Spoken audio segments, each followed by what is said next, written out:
하나님의 말씀은 욥기서 13장 1절부터 19절 욥의 목숨건 기도라고 하는 제목을 가지고 하나님 말씀 보도록 하겠습니다.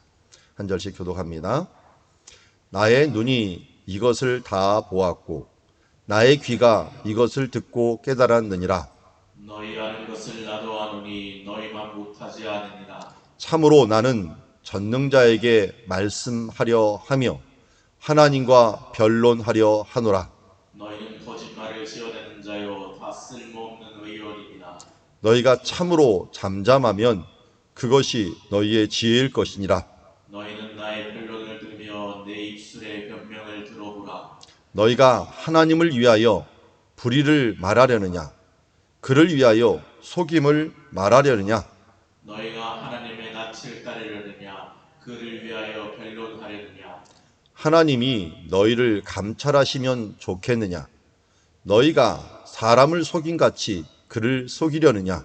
만일 너희가 몰래 낯을 따를진대 그가 반드시 책망하시리니 그의 존귀가 너희를 두렵게 하지 않겠으며 그의 두려움이 너희 위에 임하지 않겠느냐?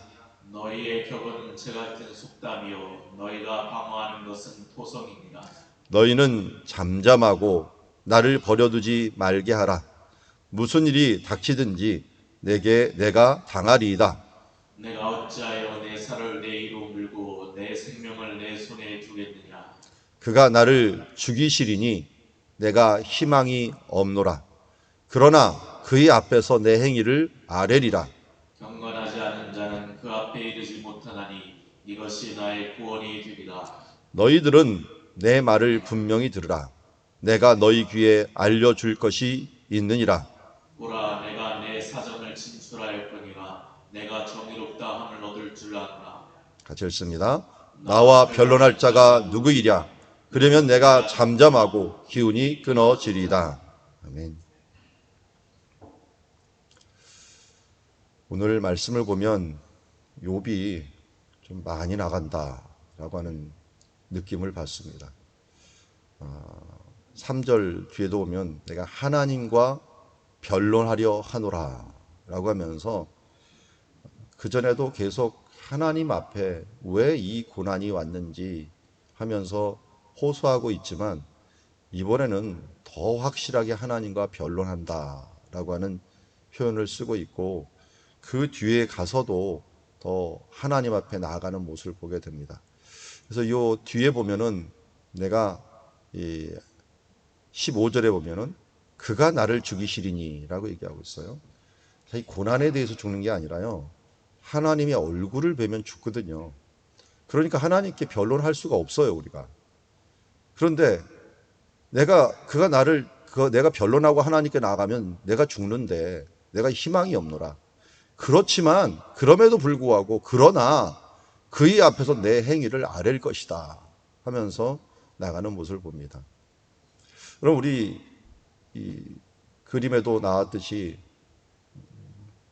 야곱의 기도가 어떤 기도였습니까? 야곱의 기도가 하나님께 씨름을 하면서 하나님께 변론하듯이 하나님 나에게 축복하지 않으면 가지 못합니다 하면서 그를 끝까지 붙잡았습니다. 그런데 주의 사자가 뭐라고 얘기합니까? 날이 새려 하노라 라고 얘기를 해요. 날이 새면 어떻게 될까요? 하나님의 사자의 얼굴을 보면 너 죽는다.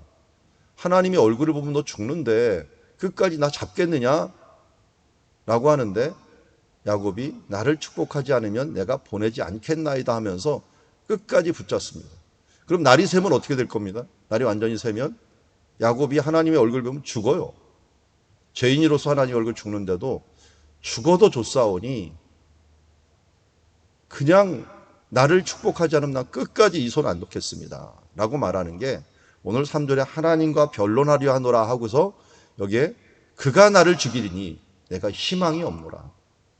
그렇지만 그렇게 희망 없이 사느니 내가 그 앞에서 죽어도 내 행위와 내 삶을 아뢰구나 죽겠노라 라고 하면서 16절 그 뒤에 나오지 차라리 이것이 나의 구원이 되리라 라고 하면서 하나님께 아뢰는 모습을 보게 됩니다. 이걸 우리는 유식한 말로 사생결단 기도라라고 얘기합니다. 사생결단하는 것. 죽든지 살든지 알아서 하십시오. 그러나 하나님께 나가겠습니다.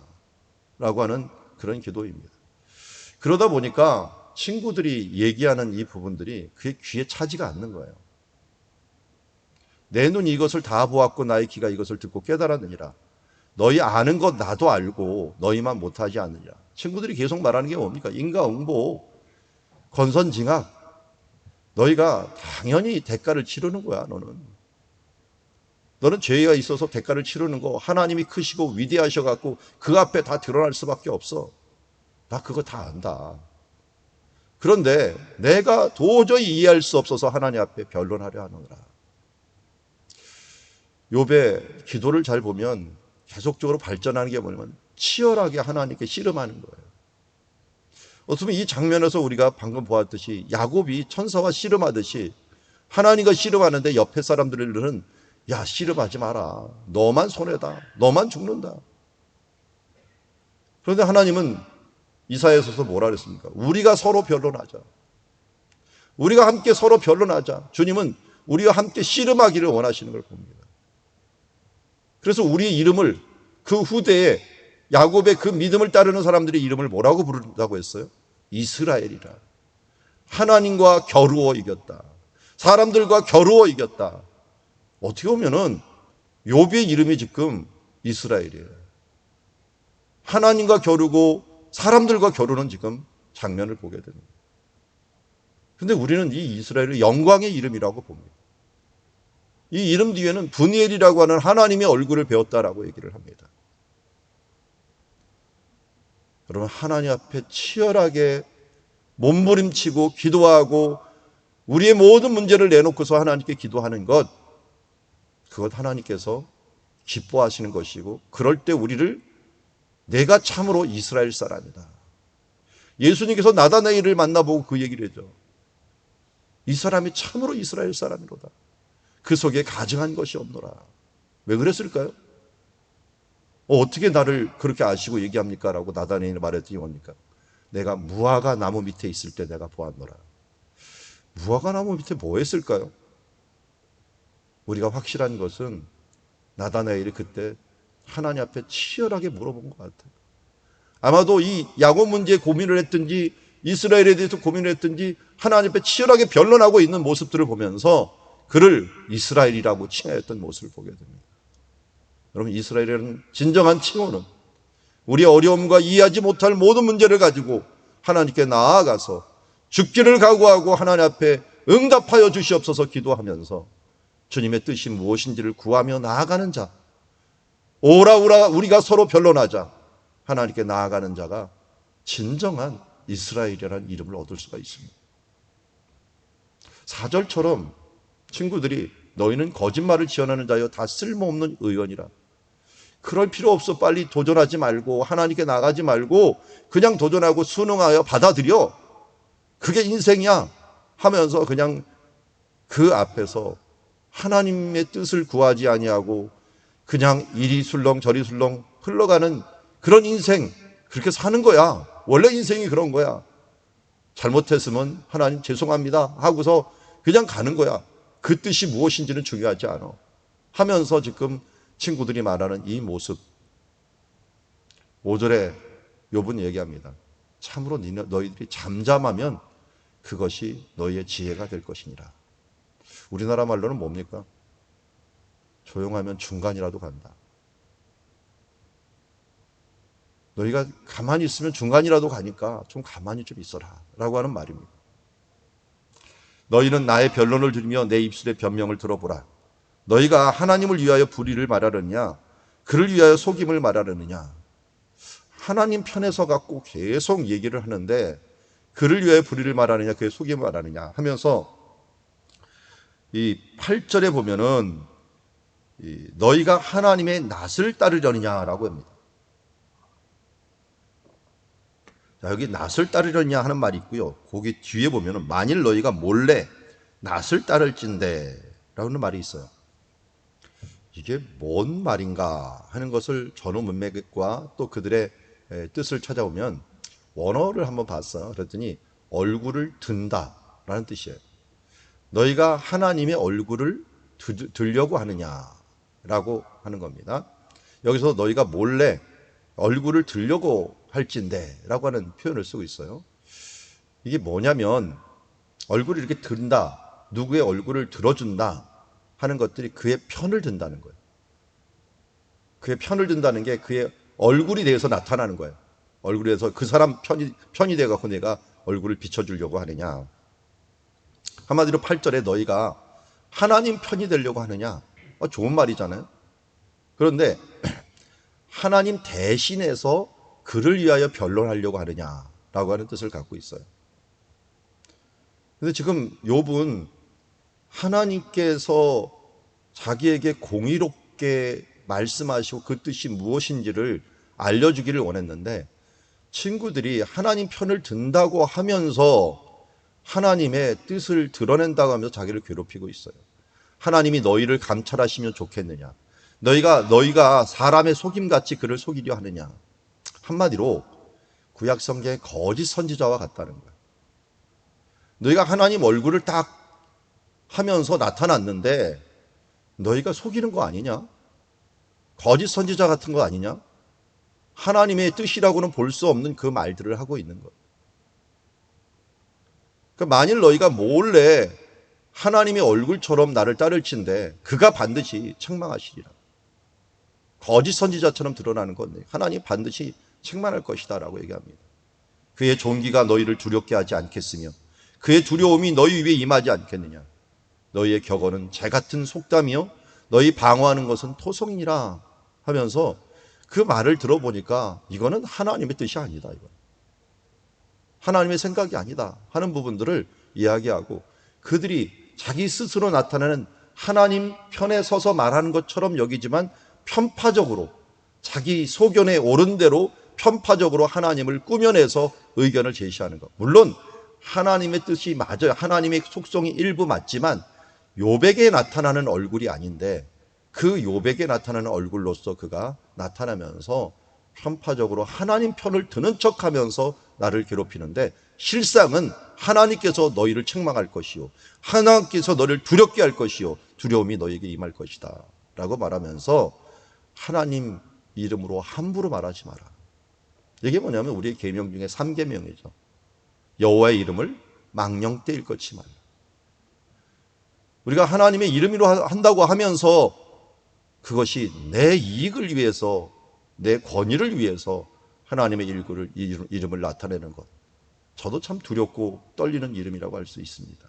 왜냐하면 이 자리에 있다 보면 하나님의 말씀을 많이 전파하면 혹이나 내 생각과 내 편견이 들어가서 내가 의도하는 것을 위하여 설교하는 자가 되지 않을까.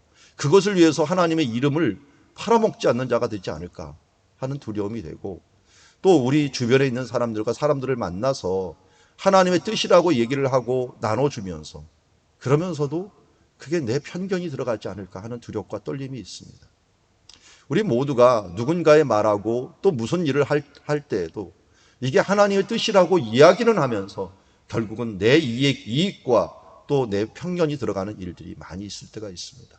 욥의 세 친구가 다른 곳에 있는 게 아니라 바로 내가 그 세 친구가 될 수 있음을 항상 기억하시고 주님께서는 우리를 향하여 욥처럼 이야기하실 수가 있는 거죠. 사람을 속임같이 그를 속일 수 없다. 하나님께서 반드시 책망한다. 합리화하지 마시고 주님 앞에 정말 깨끗한 모습으로 서 나가는 주님의 자녀가 되어야 될 줄 믿습니다. 13절에 보면 너희는 잠잠하고 나를 버려두고 말하게 하라. 무슨 일이 닥치든지 내가 담당하리라. 조금 교만하듯이 얘기를 합니다. 그러면서 14절이 정말 왜 이 말을 했는지를 이야기하고 있어요. 내가 어찌하여 내 살을 내 이로 물고 내 생명을 내 손에 두겠느냐. 이 두겠느냐라는 말은 두리라 라는 말도 돼요. 두리라. 내 손에 두리라 라는 말. 그러니까 내가 어찌하여 내 살을 내 이로 물고. 자, 이거는 우리는 이 살을 입으로 이로 꽉 묻는다 그러잖아. 이게 무슨 뜻일까요? 꽉 무는 것.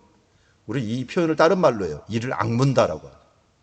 이를 꽉 악물면서 참는 그 모습. 이게 뭐 특별히 이 모습 어디서 많이 봅니까? 요새 뉴스에서 많이 나오죠. 주사 맞을 때 사람들이 막 인상을 쓰면서 이를 꽉 다무는 이런 모습들이 또 있기도 합니다. 아이들 중에서 많이 보죠. 그렇지만 정말 힘들 때 사생결단하고 이겨내리라 하면은 도망가지 않고 이겨내려고 할 때 이를 꽉 다무는 것처럼 이 살을 꽉 무는 거예요. 그리고 내 생명을 내 손에 두겠느냐라고 하는 표현도 아주 비슷한 표현이죠. 이 표현도 내가 생명을 소중히 여기지 않겠다.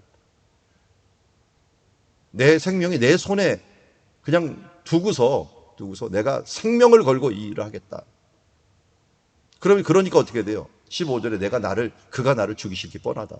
왜? 하나님 앞에 나아가는데 변론을 어떻게 하나님께 나가? 인생이 하나님이 아니건데 어떻게 하나님께 나가겠느냐? 못 나가요. 그런데 어떻게 나갑니까? 죽으면 나갑니다. 죽기 각오하면 나가는 거예요. 그래서 지금 죽기 사생결단하면서 하나님께 나아가는 그 모습을 보게 됩니다. 그러면서 하나님, 내가 하나님 앞에 이렇게 살았음을 알려드리겠습니다 하면서 내 행위를 아뢰리라. 경건하지 않은 자가 그 앞에 이르지 못하나니 이것이 나의 구원이 될 것이다 하면서 정말 진심으로 전심으로 내가 하나님을 사랑하고 하나님께 따랐는데 어찌 이런 일이 일어났습니까 하면서 하나님께 아뢰는 거죠. 이게 바로 어떻게 보면 예수님의 겟세마네 기도하고 너무 닮았습니다. 사생결단 기도. 그래서 그의 이마에서 흐르는 땀방울이 핏방울이 되듯이 기도하는 그 모습이 바로 욥의 기도라고 할 수가 있습니다. 그러면서 너희들은 내 말을 분명히 들으라. 내가 너희 귀에 알려줄 것이 있느니라. 보라, 내가 내 사정을 진술하였거니와 내가 정의롭다 함을 얻을 줄을 아노라. 나의 변론할 자가 누구랴? 그러면 내가 잠잠하고 기운이 끊어지리라. 자, 여기서는 좀 교만하게 보이지만요, 우리가 하나는 꼭 기억해야 돼요. 지금 욥이 얻으려고 하는 게 뭡니까? 사생결단하고 얻으려고 하는 게 뭡니까? 여기 보면은 내가 정의롭다 함을 얻을 줄을 아노라. 의롭다 함. 하나님 앞에 의롭다 함을 얻지 못하면 하나님 앞에 자격 없는 인생이 되기 때문에 의롭다 함을 얻기 위해서 사생결단하겠다라고 이야기를 합니다. 어제도 간증을 하나 들었는데 그 아버지가 납북이 됐다가 우리 책 중에 요새 칼빈의 기독교 강요라고 하는 책이 있는데 그걸 만화로 그리신 분이 있어요. 만화로 그린 분이 있는데 그분이 간증이 나왔더라고요. 그래도 자기 아버지가 자기가 뱃속에 있을 때 아버지가 납북이 됐대요. 그리고 1년 갔다 왔는데 2명이 갔다 왔는데 풀어줬대요. 그런데 문제는 갔다 온 다음에 한 달 정도 없어지더니 간첩 누명을 썼대요. 그때 간첩을 잡으면은 3천만 원을 얻었답니다. 그 시대에 서울 집값이 300만 원이었다. 그래서 3천만 원을 얻으면 이건 완전히 그 대박을 맞는 거기 때문에 모든 형사들 이런 사람들이 간첩을 잡는데 혈안이 돼 있었대요. 그런데 이북 갔다 왔으니 이거는 완전히 1년이나 갔다 왔으니 이건 타켓이 된 거예요. 그래서 물고문하고 무슨 고문을 해갖고 결국은 그 2명을 갖다 간첩을 만들어버렸고 옛날 그런 일이 많았잖아요. 그러니까 그 연좌제로 인해서 그 가족들이 다 간첩 자식들이 돼갖고 옛날 간첩 자식 되면 어떻게 됩니까? 막 돌이 날라오고 사람들이 취직도 못하고 어디 가든지 다 걸리고 외국도 못 나가고 이런 일들이 걸렸는데 그때 그렇게 원했던 것들이 뭐냐면 간첩 누명을 쓰는 거예요. 50이 넘어서도 그 일들의 그 아버지의 간첩 누명을 쓰는 거예요. 근데 민주화 정부가 되면서 아버지는 아니라니까 자기 7살 때 돌아가셨고 너무 이 고문 후유증에 시달려서 돌아가셨고 이제 더 이상 이걸 바꿀 수 있는 방법이 없는데 참 하나님의 은혜로 그 같이 갔던 그분이 살아남아 있었대, 한 분이. 그분이 소송을 걸어갖고 결국은 간첩 누명을 벗었답니다. 그 벗은 그 날이 자기가 49, 50이 되는 날이었대요. 그러니까 자기 뱃속에 있을 때 50년 만에 이 부분들이 해결이 되고 그 해결이 되는 그 순간에 하나님이 자기에게 희년을 선포하는 것 같아요. 왜? 50년이 희년이잖아요. 그 희년이 되는 것 같아서 너무 하나님 앞에 진짜 그 마음이 확 들었답니다. 자기가 하나님 앞에 성실하게 충성을 다했더니 하나님께서 희년을 주는 그런 모습. 그게 뭐냐면 의롭다함을 이제 얻은 거나 마찬가지. 여러분, 우리가 하나님 앞에 의롭다함을 얻는 그 순간, 그게 얼마나 큰 기쁨이 되겠습니까? 우리가 비자 하나 얻는 것조차도 정말 두렵고 떨리는 모습인데, 하나님의 자녀가 된다는 것, 이거 얼마나 큰 일입니까? 이 성경권 끝나더니 누가 카톡으로 한번 남겼더라고요. 저희가 외국에 있을 때 비자가 없어갖고 코로나 때문에 비자가 막 연장이 되니까 밥이 목에 넘어가지가 않더래요. 너무 이게 스트레스를 받아갖고. 그래서 맨날 물 종류만 먹었대요. 뭐 우유나 이런 것들을 먹었는데, 어떻게 됐고 비자가 된 게 비행기가 이제 코로나 때문에 이제 떴어요. 떠갖고 대한항공을 딱 타는 즉시 갑자기 배가 고파지더래요. 그래서 대한항공에서 주는 이 비빔밥을 그때서야 맛있게 먹었다라는 고백을 하는 것을 들었습니다. 자격이 있음과 없음이 이렇게 삶 속에서 우리를 옥죄이기도 하고 불안하게도 합니다. 여러분, 하나님의 자녀가 되었다는 것, 의롭게 되었다는 것, 이거보다 더 강력한 그 축복과 안정감이 없는 거죠. 욥은 지금 그것을 얻기 위해서 뭐라는 거예요? 사생결단 기도하는 거예요. 목숨 걸고 기도하자. 사생결단 기도하자. 어떤 것 앞에서요?